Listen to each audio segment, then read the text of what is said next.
Bağışlayan ve mehriban Allah'ın adıyla. Əziz müsəlmanlar, gözümüzün nuru, ürəyimizin səfası olan Həzrəti İmam Zaman əleyhissalamın zahiri simasını, onun mübarək özünün nurani təsvirini hədislərin işığında bir az da olmuş olsa təsəvvürümüzə gətirək. O Həzrətin siması bədirlənmiş ay kimi parlaqdır. Hədislərdə gəlibdir ki, onun üzü parlayan ulduz kimidir. Onun camalı o qədər gözəl və o qədər nuranidir ki, onun didarını seyr edib görənlər belə dua edirlər. İlahi, o gözəl simanı mənə bir daha göstər.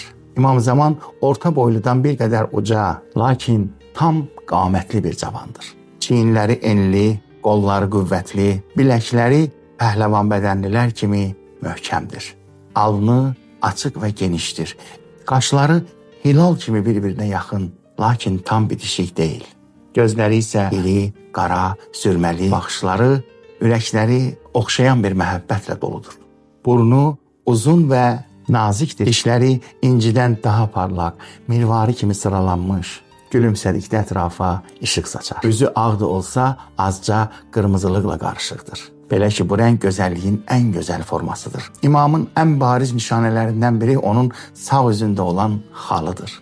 Bu xal parlayan bir ulduz kimi onun mübarək camalına ayrıca bir gözəllik qatır. Onun nurani saçları qulaqlarının üstünə tökülər, qapqara və buruqdur. Saqqalı xətti xalı ilə həmrəngdir. O qədər gözəl, o qədər həyalı bir üzü vardır ki, dünyaya gəlmiş keçmiş bütün gözəllər içərisində heç bir göz onun kimisini görməmişdir. Rəvayətlərdə qeyd olunubdur ki, imam zuhur edən zaman ən sadə libas seçib əyninə geyəcəkdir. Üstündə ərəblərin geydiyi üst geyim olan Peyğəmbərin burdası, başında isə bağlanmış vəziyyətdə əmmaməsi olacaqdır. Əmmamənin bir ucu sinəsi üstünə salınmış, digər ucu isə çiyinləri arasından sallanan bir sarıqdır. Hədislərdə gəlibdir ki, insanların içərisində xasiyyət baxımından Peyğəmbərə ən çox bənzəyən bir şəxsiyyətdir.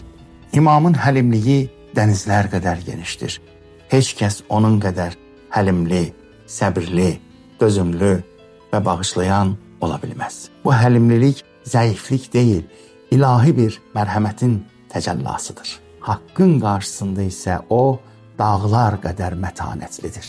Rəvayətlərdə qeyd olunduğu kimi, yeryüzünü ədalətlə doldurar, necə ki, zülmlə dolmuşdu. Bu ədalət o qədər genişdir ki, yeryüzündə heç bir məzlum qalmayacaq. Haqqını almamış heç bir kimsənin gözü yerdə qalmayacaqdır. Allah imamımızı qorusun inşallah.